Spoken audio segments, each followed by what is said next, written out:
Hello दोस्तों, welcome to fiction verse, जहां कहानियां सिर्फ सुनी नहीं जाती बल्कि महसूस की जाती हैं। आज हम लेकर आए हैं जॉर्ज आर मार्टिन की मास्टरपीस किताब a song of ice and fire के पहले भाग गेम ऑफ थ्रोन्स का चैप्टर 65। इस चैप्टर में आपको देखने को मिलेगा कि कैसे आर्या स्टार्क अपने पिता एडर्ड स्टार्क की मुश्किल घड़ी में फंसी है जब वो खुद को बड़ा संकट में पाते हैं।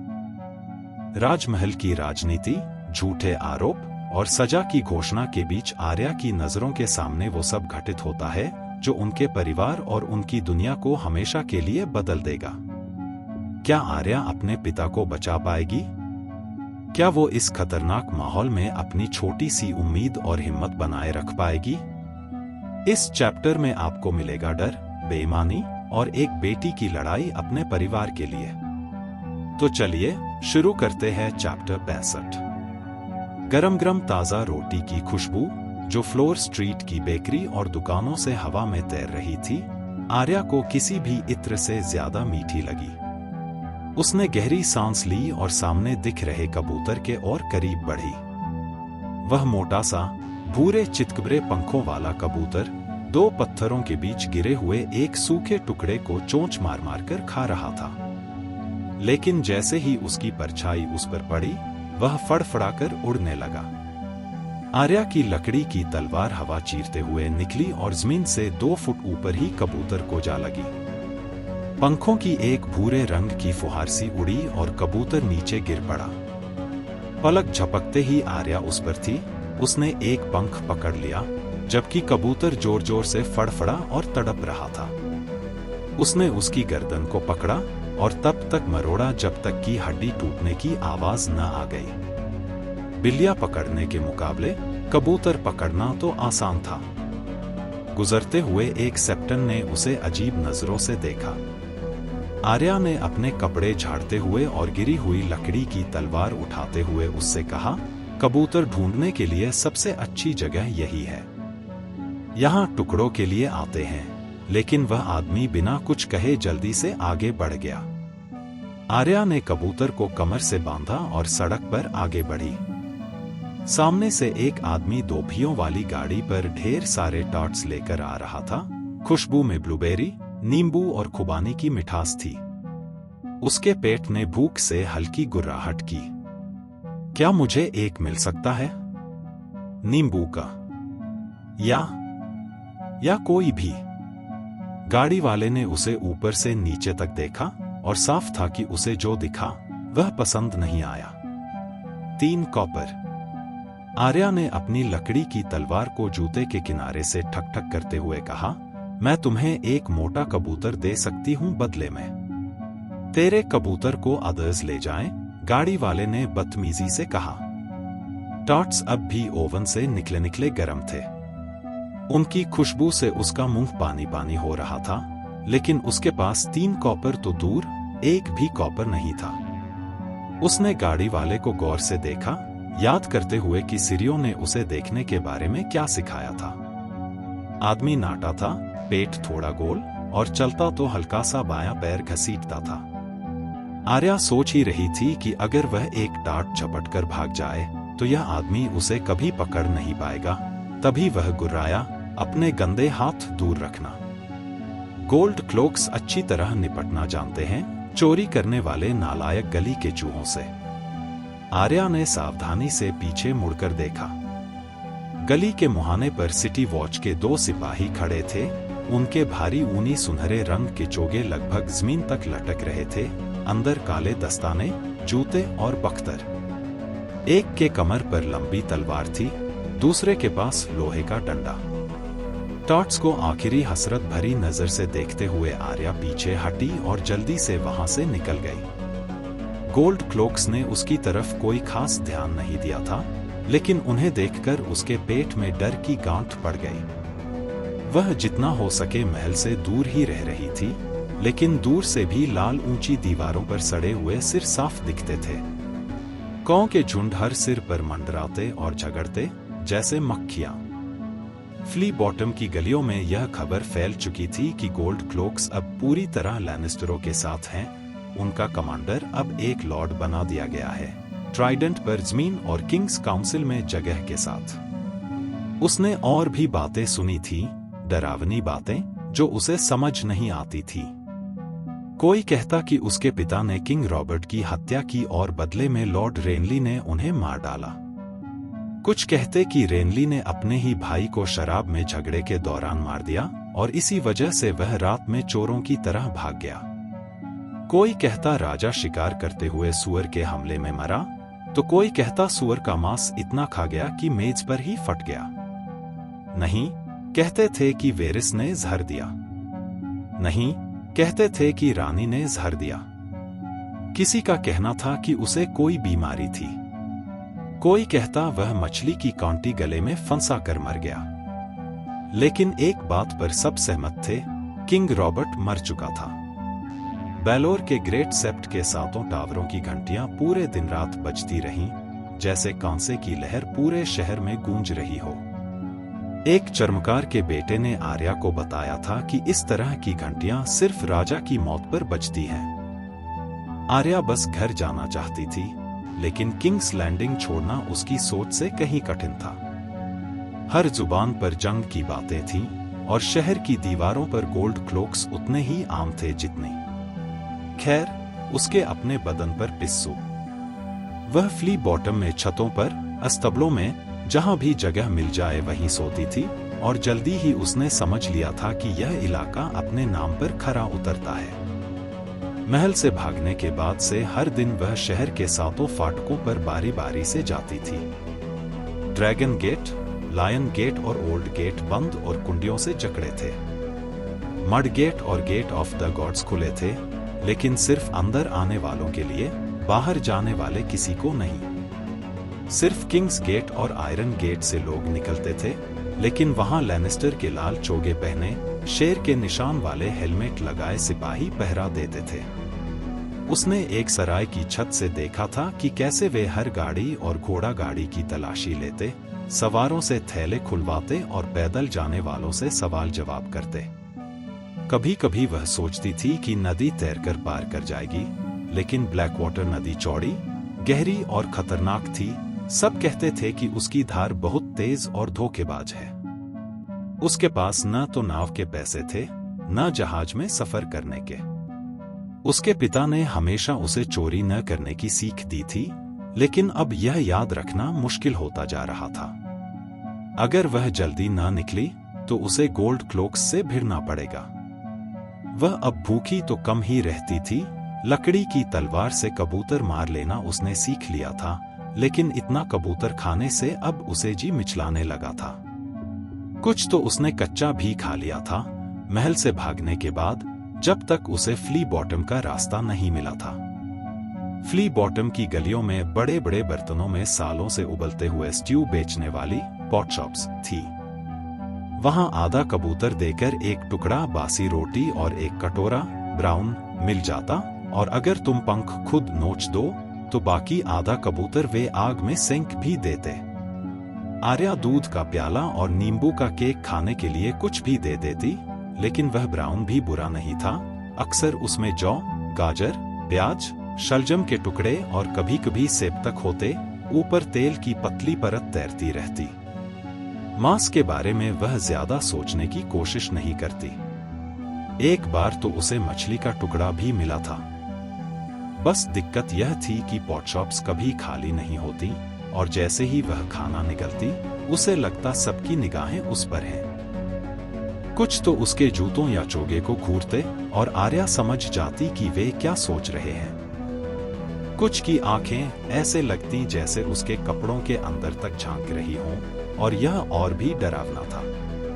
कई बार उसे गली में पीछा करके दौड़ाया गया, लेकिन अभी तक कोई पकड़ नहीं पाया था। उसकी उम्मीद थी कि वह चांदी का कंगन बेचकर कुछ पैसे जुटा लेगी, लेकिन महल से भागने वाली पहली ही रात बिग एली की एक जली हुई इमारत में सोते समय उसका कंगन और अच्छे कपड़ों का बंडल चोरी हो गया। बस वही चोगा बचा जिसमें वह लिपटी थी, बदन पर पहने चमड़े के कपड़े, लकड़ी की तलवार और नीडल। वह नीडल पर लेटी हुई थी, नहीं तो वह भी चोरी हो जाती। वह बाकी सब चीजों से कहीं ज्यादा कीमती थी। अब वह हमेशा अपना चोगा दाहिने हाथ पर लपेट कर रखती ताकि कमर पर बंधी नीडल छिपी रहे।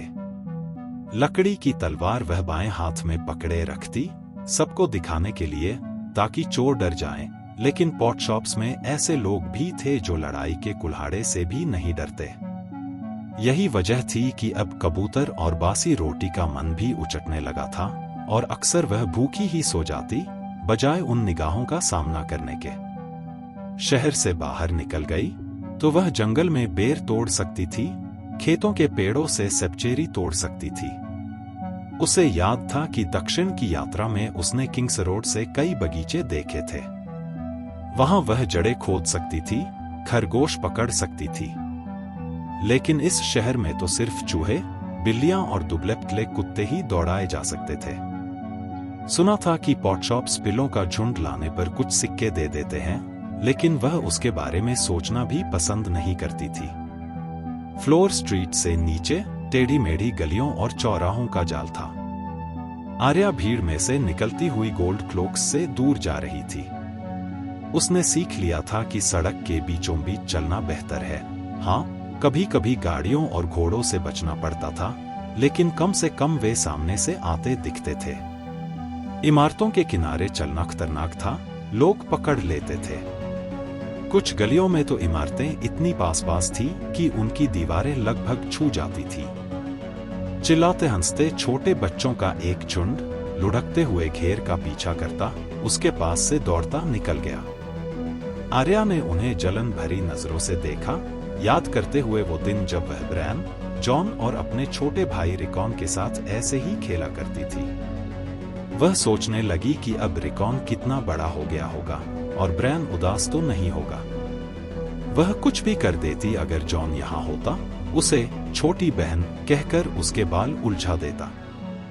वैसे उसके बालों को उलझाने की जरूरत भी नहीं थी।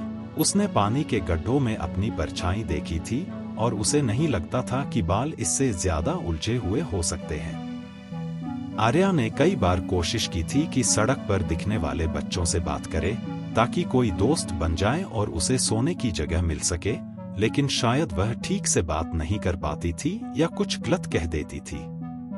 छोटे बच्चे तो बस उसे तेज, चौकस निगाहों से देखते और अगर वह पास जाती तो भाग जाते। उनके बड़े भाई बहन उससे ऐसे सवाल करते जिनका वह जवाब नहीं दे पाती, उसे नाम लेकर चिढ़ाते और उससे चोरी करने की कोशिश करते। बस कल ही उसकी उम्र से दोगुनी एक दुबली पतली नंगे पैर वाली लड़की ने उसे धक्का दे दिया और उसके पैरों से जूते खींचने की कोशिश की थी, लेकिन आर्या ने अपनी लकड़ी की तलवार से उसके कान पर एक जोरदार चोट मारी, जिससे वह सिसकते और खून बहाते हुए भाग गई। उसने सिर उठाकर देखा, एक सीगल ऊपर चक्कर काट रहा था जब वह पहाड़ी से नीचे फ्ली बॉटम की ओर जा रही थी। आर्या ने सोचा, काश वह उसकी पहुंच में होता, पर वह उसकी लकड़ी की तलवार से बहुत दूर था। उस पर नजर पड़ते ही उसे समुद्र की याद आ गई। शायद यही बाहर निकलने का रास्ता था। ओल्ड नैन लड़कों की कहानियां सुनाया करती थी जो चोरी छिपे व्यापारिक जहाजों पर सवार हो जाते और तरह तरह के रोमांचक सफरों पर निकल पड़ते। शायद आर्या भी ऐसा कर सकती थी। उसने तय किया कि नदी किनारे जाएगी। वैसे भी कीचड़ वाले गेट की ओर जाते हुए वह रास्ते में ही पड़ता था और उसने आज उस गेट को चेक भी नहीं किया था। जब आर्या घाट पर पहुंची तो वहां अजीब सी खामोशी थी। उसने 2 गोल्ड क्लोक्स को मछली बाजार में साथ साथ चलते देखा, लेकिन उन्होंने उसकी तरफ देखा तक नहीं। आधे स्टॉल खाली थे और उसे लगा जैसे किनारे पर खड़े जहाज भी पहले से कम थे। ब्लैक वाटर नदी में राजा के 3 युद्धपोत कतार में चल रहे थे। उनके सुनहरे रंग के पतवार पानी को चीरते हुए आगे बढ़ रहे थे। चप्पू एक साथ ऊपर नीचे हो रहे थे। आर्या ने कुछ देर उन्हें देखा, फिर नदी किनारे चल पड़ी। जब उसने तीसरे पियर पर पहरेदारों को देखा तो उसका दिल जैसे रुक गया। वे भूरे ऊनी लबादे पहने थे जिनके किनारे सफेद रेशम से कढ़े थे। विंटरफेल के रंग देखकर उसकी आंखों में आंसू भर आए। उनके पीछे एक चिकना 3 पंक्तियों वाला व्यापारिक जहाज बंधा था। उसके पतवार पर लिखा नाम आर्या पढ़ नहीं पाई। शब्द अजीब थे, शायद मीरिश, ब्रावोसी या हो सकता है हाई वैलेरियन। उसने पास से गुजरते एक मजदूर की बाह पकड़ ली। कृपया, उसने कहा, ये कौन सा जहाज है? ये विंड विच है, मीर से आई है, आदमी ने कहा। ये अब भी यहां है, आर्या के मुंह से निकल गया। मजदूर ने उसे अजीब नजरों से देखा, कंधे उचका कर चला गया। आर्या दौड़ पड़ी पियर की तरफ। विंड विच, यही वो जहाज था जिसे एडर्ड ने उसे घर ले जाने के लिए किराए पर लिया था। और ये अब भी यहां था। उसने सोचा था ये तो कब का निकल चुका होगा। आर्या ने कई बार कोशिश की थी कि सड़क पर दिखने वाले बच्चों से बात करे ताकि कोई दोस्त बन जाए और उसे सोने की जगह मिल सके, लेकिन शायद वह ठीक से बात नहीं कर पाती थी या कुछ गलत कह देती थी। छोटे बच्चे तो बस उसे तेज, चौकस निगाहों से देखते और अगर वह पास जाती तो भाग जाते।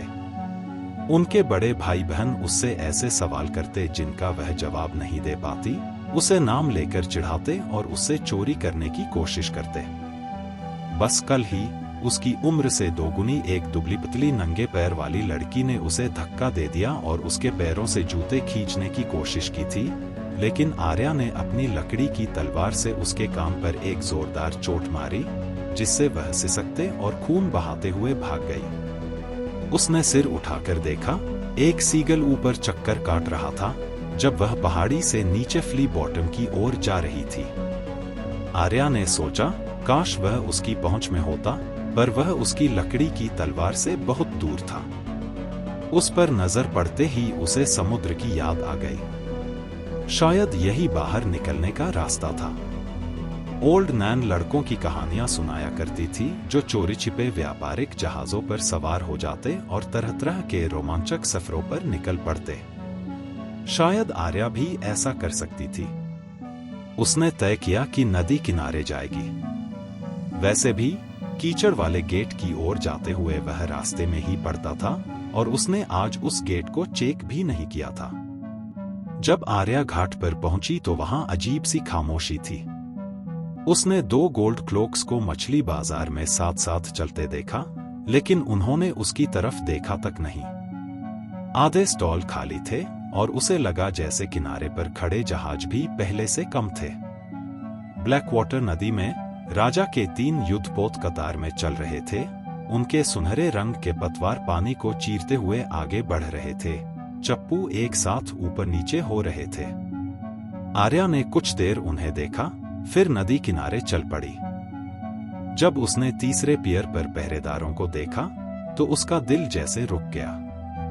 वे भूरे ऊनी लबादे पहने थे जिनके किनारे सफेद रेशम से कड़े थे। विंटरफेल के रंग देखकर उसकी आंखों में आंसू भर आए। उनके पीछे एक चिकना 3 पंक्तियों वाला व्यापारिक जहाज बंधा था। उसके पतवार पर लिखा नाम आर्या पढ़ नहीं पाई। शब्द अजीब थे, शायद मीरिश, ब्रावोसी या हो सकता है हाई वैलेरियन। उसने पास से गुजरते एक मजदूर की बाह पकड़ ली। कृपया, उसने कहा, ये कौन सा जहाज है? ये विंड विच है, मीर से आई है, आदमी ने कहा। ये अब भी यहां है, आर्या के मुंह से निकल गया। मजदूर ने उसे अजीब नजरों से देखा, कंधे उचका कर चला गया। आर्या दौड़ पड़ी पियर की तरफ। विंड विच, यही वो जहाज था जिसे एडर्ड ने उसे घर ले जाने के लिए किराए पर लिया था। और ये अब भी यहां था। उसने सोचा था ये तो कब का निकल चुका होगा। 3 में से 2 पहरेदार जमीन पर पासे खेल रहे थे, जबकि तीसरा गश्त लगा रहा था। उसका हाथ तलवार के मूठ पर था। वह नहीं चाहती थी कि वे उसे बच्चे की तरह रोते देखें, तो उसने अपनी आंखें मल डाली। उसकी आंखें, उसकी आंखें, उसकी आंखें। क्यों? अपनी आंखों से देखो, सीरियो की फुसफुसाहट उसके कान में गूंज उठी। आर्या ने देखा। वह अपने पिता के सभी आदमियों को पहचानती थी, लेकिन ये तीनों अनजान थे। अरे तुम यहां क्या कर रहे हो, लड़के? गश्त लगाने वाले ने पुकारा। बाकी दोनों ने भी पासों से नजर उठा ली। आर्या भागना चाहती थी, लेकिन जानती थी कि अगर उसने ऐसा किया तो वे तुरंत उसके पीछे पड़ जाएंगे। उसने खुद को जबरदस्ती आगे बढ़ने पर मजबूर किया। वे एक लड़की को ढूंढ रहे थे, लेकिन उन्हें लगा वह लड़का है। तो ठीक है, वह लड़का ही बनेगी। कबूतर खरीदोगे? उसने मरा हुआ पक्षी दिखाया। यहां से निकल जाओ, पहरेदार ने कहा। आर्या ने वैसा ही किया। डरने का नाटक करने की जरूरत नहीं थी, वह सचमुच डरी हुई थी।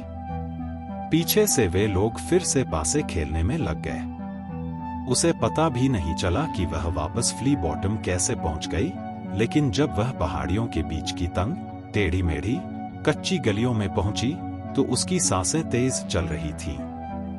यहाँ की गंध अलग ही थी, सुअर बाड़ों, अस्तबलों और चमड़ा पकाने वाली भट्टियों की बदबू, जिसमें शराब के अड्डों और सस्ते कोठों की खट्टी गंध भी मिली हुई थी। आर्या सुस्त कदमों से उस भूल भुलैया में भटक रही थी, जब तक एक पॉटशॉप के दरवाजे से आती उबलते शोरबे की महक उसकी नाक में नहीं पहुंची। उसे याद भी नहीं आया कि उसका कबूतर गायब हो चुका है। शायद भागते समय कमर से फिसल गया था, या किसी ने चुरा लिया और उसे पता भी नहीं चला। एक पल को उसका मन हुआ कि फिर से रो पड़े।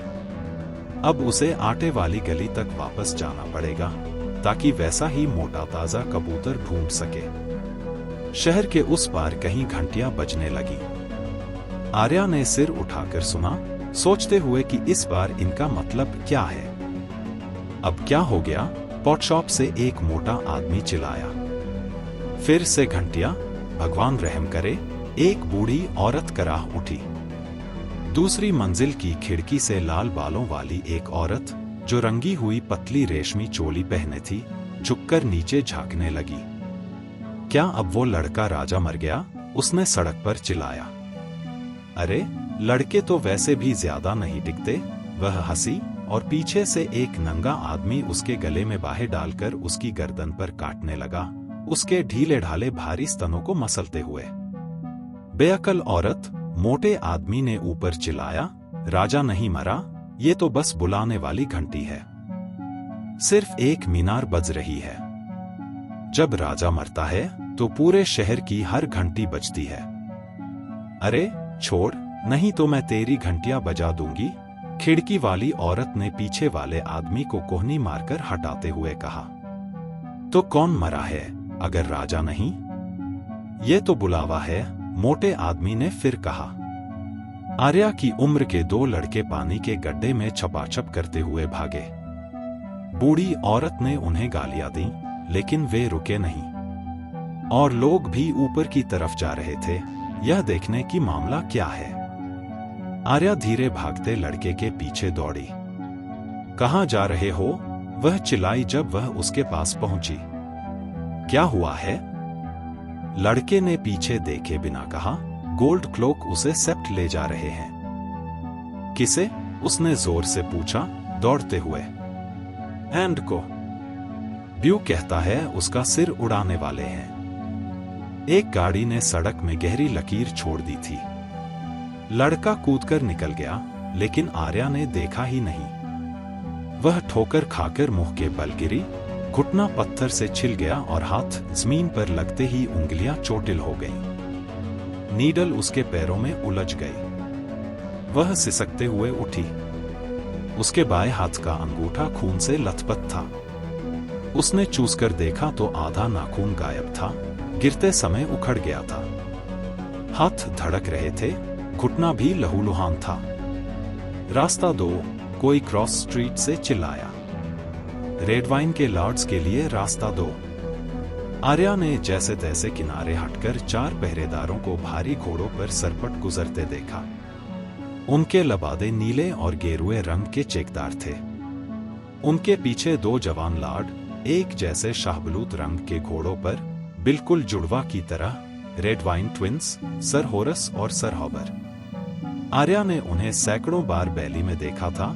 सांसा और जेनी पूल उन्हें सर हॉरर और सर स्लॉबर कहकर हंसती थी, लेकिन आज उनमें कोई मजाक नहीं था। सभी एक ही दिशा में भाग रहे थे। घंटियों की आवाज अब और तेज हो रही थी। जैसे बुलावा दे रही हो। आर्या भी भीड़ के साथ चल पड़ी। उसका टूटा नाखून इतना दुख रहा था कि रोने का मन हो रहा था। वह होंठ काटते हुए लंगड़ाकर चलती रही। आसपास के लोग उत्साहित होकर बातें कर रहे थे। राजा का हैंड, लॉर्ड स्टार्क, उसे बेलोर के सेप्ट ले जा रहे हैं। सुना है वो मर गया। जल्दी ही आओ, मेरे पास चांदी का स्टैग है, शर्त लगाता हूं कि उसका सिर उड़ाएंगे। बहुत देर कर दी, गद्दार को आदमी ने थूका। आर्या ने बोलने की कोशिश की। उसने कभी, लेकिन वह बस एक बच्ची थी और लोग उसकी बात काटकर चलते रहे। मूर्ख!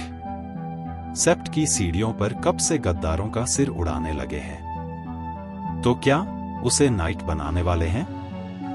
मैंने सुना था स्टार्क ने बूढ़े राजा रॉबर्ट को मारा, जंगल में उसका गला काट दिया, और जब पकड़ा गया तो बड़ी ठंडेपन से बोला कि कोई सुअर ने राजा को मार दिया। ये झूठ है, उसे उसके भाई रेनली ने मारा, उस सुनहरी सींग वाले ने। अपना झूठा मुंह बंद रखो, औरत। तुम जानती ही नहीं क्या कह रही हो। उनके लॉर्डशिप सच्चे आदमी हैं। सड़क ऑफ द सिस्टर्स तक पहुंचते पहुंचते भीड़ इतनी घनी हो गई कि लोग कंधे से कंधा सटाकर चल रहे थे। भीड़ के बहाव में बहती आर्या विसेन्या की पहाड़ी की चोटी तक पहुंच गई। सफेद संगमरमर का मैदान लोगों से ठसाठस भरा था। सब एक दूसरे से उत्साहित होकर बातें कर रहे थे और बेलोर के ग्रेट सेप्ट के करीब जाने की कोशिश कर रहे थे। यहाँ घंटियों की आवाज बहुत तेज थी। आर्या ने भीड़ के बीच से निकलने की कोशिश की, घोड़ों के पैरों के बीच झुककर अपनी लकड़ी की तलवार को मजबूती से पकड़े हुए। बीच में पहुंचकर वह सिर्फ लोगों के हाथ पांव और पेट देख पा रही थी और ऊपर 7 पतले टॉवर। उसने एक लकड़ी की गाड़ी देखी और सोचा कि उसके पीछे चढ़ जाए ताकि ऊपर से देख सके, लेकिन और लोग भी यही सोच रहे थे। गाड़ी वाले ने उन्हें कोड़े मारकर भगा दिया। बेचैन होकर आर्या ने सामने घुसने की कोशिश की और पत्थर के एक चबूतरे से जा टकराई। उसने ऊपर देखा, बेलोर द ब्लेस्ड, सेप्टन किंग। अपनी लकड़ी की तलवार बेल्ट में फंसाकर आर्या ने चढ़ना शुरू किया। टूटा नाखून संगमरमर पर खून के धब्बे छोड़ रहा था, लेकिन वह ऊपर पहुंच गई और राजा के पैरों के बीच खुद को अटका लिया। और तभी उसने अपने पिता को देखा। लॉर्ड एडवर्ड हाई सेप्टन के मंच पर खड़े थे, सेप्ट के दरवाजों के बाहर 2 गोल्ड क्लोक्स के बीच सहारे से। वह समृद्ध भूरे मखमल के डबल्ट में थे, जिसके सामने मोतियों से बना सफेद भेड़िया सिला था और भूरे ऊन के लबादे में जिसके किनारे पर फर लगा था। लेकिन वह पहले से कहीं ज्यादा दुबले लग रहे थे। उनका लंबा चेहरा दर्द से खिंचा हुआ था। वह खड़े कम और थामे हुए ज्यादा लग रहे थे। उनके टूटे पैर का प्लास्टर सड़ चुका और बदरंग हो गया था। हाई सेप्टन खुद उनके पीछे खड़ा था, एक ठिगना, उम्रदराज और बेहद मोटा आदमी, लंबे सफेद वस्त्रों में और सोने और क्रिस्टल से बनी एक विशाल मुकुट पहने हुए, जो हर हरकत पर उसके सिर के चारों ओर इंद्रधनुष फैला देता था। लोगों का समूह सेप्ट के दरवाजों के पास जमा था, उस ऊंचे संगमरमर के मंच के सामने। वहां कई नाइट्स और बड़े लॉर्ड्स खड़े थे। जॉफ्री सबसे आगे था। उसकी लाल पोशाक रेशमी और साटन की बनी थी, जिस पर हिरन और शेर के चित्र बने थे, और सिर पर सोने का ताज था। उसकी रानी मां काली शोक की पोशाक में उसके बगल में खड़ी थी, जिसके बालों में काले हीरों का वेल था। आर्या ने हाउंड को देखा, जो सफेद चमकीले कपड़े में था, और 4 किंग्स गार्ड्स उसके साथ थे। वेरिस, वह नपुंसक आदमी, लॉर्ड्स के बीच धीरे धीरे चलता हुआ दिखाई दिया, और वह छोटा सिल्वर केप वाला आदमी जो कभी उसकी मां के लिए एक द्वंद्व युद्ध लड़ चुका था, भी वहीं था। और वहीं उन सबके बीच उसकी बहन सांसा थी, आसमानी नीली सिल्क की पोशाक पहने, उसके लंबे लाल बाल धोए हुए और घुंघराले थे, और कलाई में चांदी की चूड़ियां थीं। आर्या ने उसे देखकर तिरस्कार किया, सोचते हुए कि उसकी बहन यहाँ कैसे और क्यों इतनी खुश दिख रही है। गोल्ड क्लॉक्स के सिपाही लोगों को पीछे धकेल रहे थे। एक मोटे आदमी के नेतृत्व में, जो काले और सोने की नक्काशीदार जरदोजी वाले कवच में था। जब घंटी बजना बंद हुई तो पूरे मैदान में एक सन्नाटा छा गया। उसके पिता ने सिर उठाया और बोलना शुरू किया। उनकी आवाज इतनी कमजोर थी कि मुश्किल से सुनाई दे रही थी। पीछे खड़े लोग चिल्लाने लगे, क्या कहा? और जोर से बोलो। वह आदमी काले सोने के कवच में उनके पीछे आया और उन्हें जोर से छेड़ा। आर्या चाहती थी कि कोई उसके पिता को अकेला छोड़ दे, लेकिन उसने समझा कि कोई नहीं सुनेगा। उसने अपने होंठ काट लिए। उसके पिता ने फिर जोर से आवाज लगाई, मैं एडर्ड स्टार्क हूं, विंटरफेल का लॉर्ड और किंग्स हैंड, और मैं यहाँ देवताओं और मनुष्यों के सामने अपना गद्दारी का अपराध स्वीकार करता हूं। नहीं, आर्या ने धीमी आवाज में कहा। नीचे से गड़गड़ाहट और चिल्लाहटें उठने लगी। लोग अपशब्द बोलने लगे। सांसा ने अपने हाथों से अपना चेहरा छुपा लिया। उसके पिता ने आवाज और भी ऊंची कर दी, मैंने अपने राजा की वफादारी और अपने दोस्त रॉबर्ट की भरोसेदारी को धोखा दिया। मैंने उसके बच्चों की रक्षा करने की कसम खाई थी, लेकिन उसकी मृत्यु के तुरंत बाद मैंने उसके बेटे को हटाने और स्वयं सिंहासन हथियाने की साजिश की। यहाँ उच्च सेप्टन, बेलोर द बीलव्ड और 7 देवताओं के सामने मैं सच कहता हूँ कि जॉफ्री बैराथियन ही सही उत्तराधिकारी है, और वह 7 राज्यों का लॉर्ड और राज्य का रक्षक है। भीड़ में से एक पत्थर उछला और उसके पिता पर लगा। गोल्ड क्लॉक्स ने उसे गिरने से बचाया। उसके माथे पर गहरी चोट से खून बहने लगा और पत्थर बरसने लगे। एक पत्थर उसकी बाईं ओर वाले गार्ड पर लगा, एक और काले सोने कवच वाले नाइट के सीने से टकराया। किंग्स गार्ड ने जॉफ्री और रानी की रक्षा के लिए अपने ढाल उठाए। आर्या ने अपने लिबास के नीचे से निगल चाकू, नीडल कसकर पकड़ लिया। उसने प्रार्थना की, भगवानों, उसे सुरक्षित रखना, मेरे पिता को कोई चोट न पहुंचे। उच्च सेप्टन ने जॉफ्री और उसकी मां के सामने घुटने टेके। उन्होंने बड़ी आवाज में कहा, जैसे हम पाप करते हैं वैसे ही हमें भुगतना पड़ता है। इस आदमी ने यहाँ देवताओं और मनुष्यों के सामने अपने अपराध स्वीकार किए हैं। देवता न्यायी हैं, लेकिन बेलोर ने हमें दया भी सिखाई है। अब इस गद्दार के साथ क्या किया जाए, आपकी महिमा? हजारों आवाजें चीख रही थीं, लेकिन आर्या को वे सुनाई नहीं दे रही थी। राजा जॉफ्री अपने किंग्स गार्ड की ढालों के पीछे से निकला। मेरी मां चाहती है कि लॉर्ड एडर्ड काला पहन लें, और लेडी सांसा ने अपने पिता के लिए दया की गुहार लगाई है। वह सीधे सांसा की ओर देखा और मुस्कुराया। उस एक पल के लिए आर्या ने सोचा कि शायद भगवानों ने उसकी प्रार्थना सुन ली। लेकिन फिर जॉफ्री ने भीड़ की ओर देखा और कहा, पर ये महिलाएं कमजोर दिल की होती हैं। जब तक मैं तुम्हारा राजा हूं, गद्दारी बख्शी नहीं जाएगी। सेर इलिन, उसका सिर लाओ। भीड़ ने गरजते हुए आवाज उठाई। आर्या को लगा जैसे बेलोर की मूर्ति हिल रही हो। उच्च सेप्टन ने राजा की चादर पकड़ी। वेरिस अपने हाथ हिलाता हुआ आया, और रानी भी कुछ कह रही थी, लेकिन जॉफ्री ने मना किया। लॉर्ड्स और नाइट्स रास्ता दे रहे थे। सेर इलिन पेन मंच पर चढ़ा। आर्या बेलोर के पैर के बीच से घुसकर भीड़ में खुद को धकेलने लगी, नीडल निकालकर लड़ाई की मुद्रा में। वह एक कसाई के कपड़े पहने आदमी पर गिर पड़ी, उसे नीचे गिरा दिया। अचानक किसी ने उसकी पीठ में धक्का मारा, वह खुद गिरने ही वाली थी। चारों ओर लोग धक्का मुक्की कर रहे थे, कसाई पर पैर मार रहे थे। आर्या ने नीडल से वार किए। मंच के ऊपर सेर इलिन ने तलवार उठाई। धूप उसकी तलवार पर चमक रही थी, और आर्या ने सोचा, यह आइस है, उनके पिता की तलवार। आंसुओं से धुंधली उसकी आंखों के सामने भीड़ में से एक हाथ ने उसे पकड़ लिया, और नीडल उसके हाथ से छूट गई। उसे जोर से खींचा गया, जैसे वह एक गुड़िया हो। एक चेहरा उसके पास आया, काले बाल, उलझे दाढ़ी और सड़े हुए दांत। मत देख, एक गहरी आवाज में कहा। नेड स्टार्क को जंजीरों में जकड़ा गया था, और वह पूरे आत्मसम्मान के साथ खड़ा था।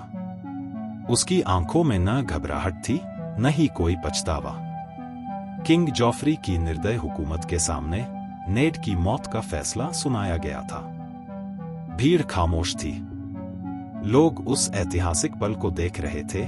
कुछ के चेहरे पर भय था तो कुछ की आंखों में आंसू।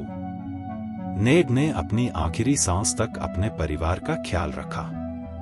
उसने सोचा, मेरा बेटा, मेरा परिवार, वे सुरक्षित रहें, लेकिन किस्मत ने उसे बहुत पहले मौत की गली में पहुंचा दिया था।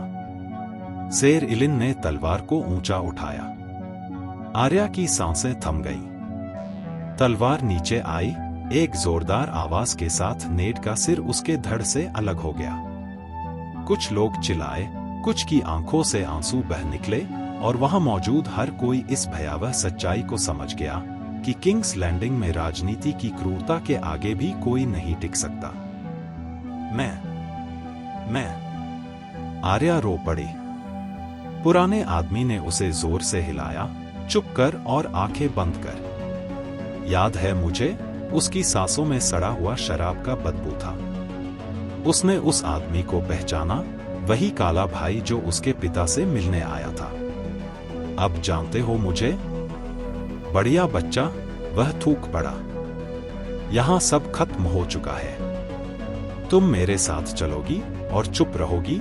जब आर्या कुछ कहने लगी, उसने उसे फिर जोर से हिलाया। चुप, कहा। भीड़ धीरे धीरे छंटने लगी। लोग अपने अपने काम पर लौट रहे थे, लेकिन आर्या की जिंदगी उसी जगह खत्म हो गई।